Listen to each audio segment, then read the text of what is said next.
All right, we're going to go ahead and start our project 5 for 4316 derivatives. I've already gone ahead and created my working sheet here, or my working file. You guys have done this enough, you can do it with your eyes closed probably.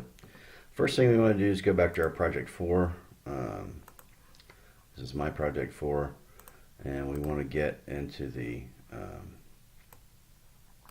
3 modules that we created, and we just want to create copies of those modules in our our new file. So this is the bond hedge project. I can just go down, click, grab, move up, and drop it here. That's going to add a module associated with it. That's one way to do it. Another way is to come up here to my modules. We're going to go ahead and insert a new module.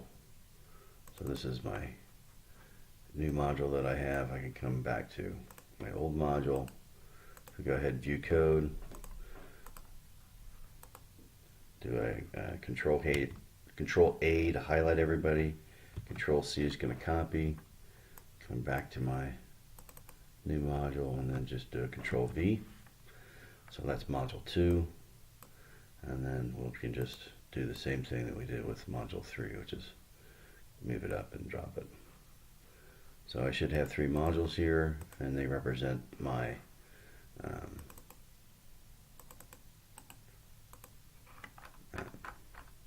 get to the top. Map 1, map 2, and my function for calculating the dirty price. All right, we want to bring some data over too from a previous project. Click on the bonds tab, hold down the shift key, and click on the redeem price. Nope, sorry, wrong. We're going to click on the bonds tab, hold down the control key, and click on redeem price. Then we're going to right click. Right clicker's having some problems. Move copy. We're going to select our hedge file, and we want to put it. Notice it says before sheets. We're going to put it before rates. So now I have my bonds and redeem price material that's come in. And because I copied these both at the same time, I didn't get any what's called a reference. I'll show you what that means here in a second. So all my numbers are working out the way they're supposed to. Well, take it back.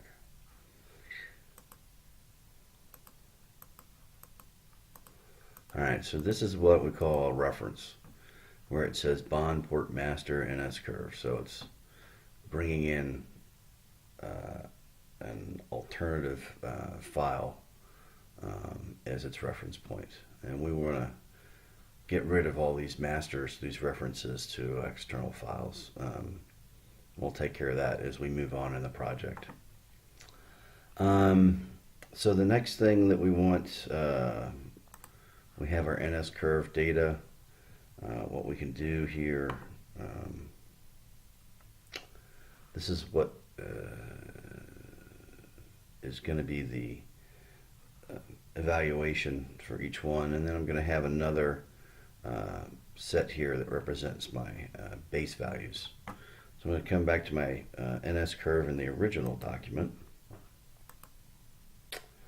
Here we go. I want my NS curve, and I want my just the coefficients is all I'm interested in. Do a control C to copy, and I'm going to come back over here to my, and now we're just going to go a control V to paste. So I have each one of my base NS curve variables, and it's going to be, this is the values to use. And the next thing I'm going to do, this is the final thing, is our price variance. Make sure that we just got the numbers is all we want. Then I'm going to go to my price variance, come back to my original document. We'll just click here. And you notice that these are equations. So if I copy and paste, I'm going to get a reference here. We just need the numbers. So I'm going to do a control C to copy.